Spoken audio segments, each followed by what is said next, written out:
and signal here. There we go. Yes, I'm still in the Capitol. There are 3 days left of session. We end our regular session Wednesday, May 6th at midnight. We are in the last few days of session. You can see I just voted on a bill, which is up in the background. And I know, and I think maybe one of the last videos I did, there was a vote that came up right while I was doing the video and had to scramble. So right now I'm prepared. I may have to vote during the middle of this, but you did not see me last week because we were doing all the final negotiating on the budget, which I will cut to the chase. We passed on Saturday with a tremendously strong bipartisan vote of 127 in favor, 21 opposed, and 3 absent or not voting.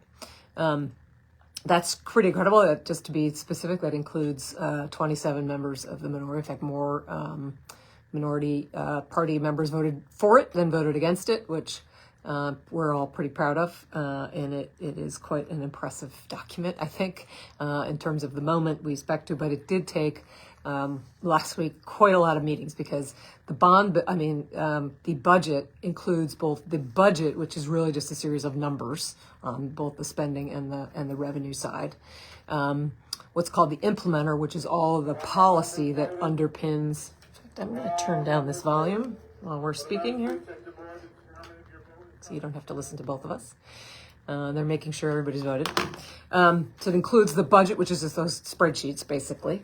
The implementer, which is the policies that underpin those numbers. The bond bill, which is the use of the state's borrowing capacity to support capital projects throughout the state.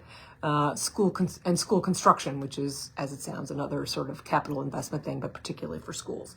So each one of those items in all of those sections have to be approved by the House, by the Senate, by OPM, the Office of Policy and Management, which is the executive branch's budgetary arm.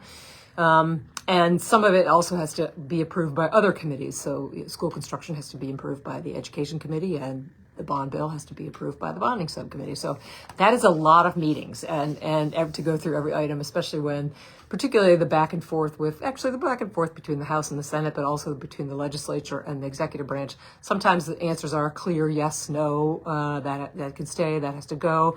And other times the answer is not a yes or a no. It's a, well, we don't like this, but what if, And so we have to do a little bit more back and forth to try to get to a place where we can agree. So those meetings are still in-person meetings in lots of offices throughout the Capitol. So that took me away from being able to do this video last week.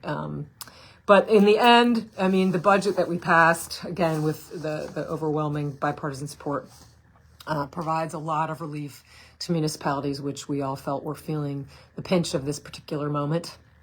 And it provides, direct support for schools, direct support, 300 million in relief packages to cities, towns, and schools, including direct support for schools, direct support for towns to help ease pressure to raise property taxes, money for universal school breakfast, special education,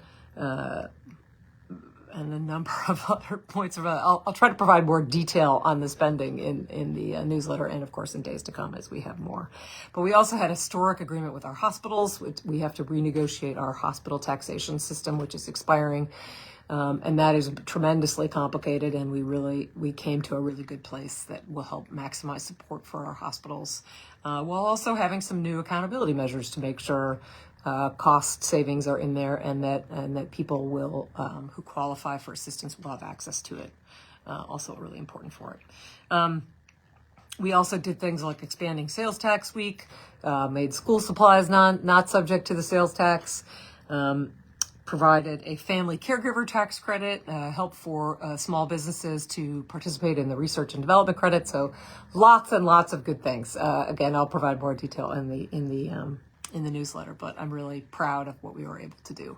And we've also passed 1 or 2 other bills too. So in the interest of not making this video go on forever and ever, I will bring it to a close and refer you to the written part of this newsletter for more detail. But thanks for tuning in, and thanks for all the input that I've gotten from people in the district on these really important issues. It really makes a difference, and And I really value your experience and perspective on all of this. So take care, and I look forward to being back in the district soon.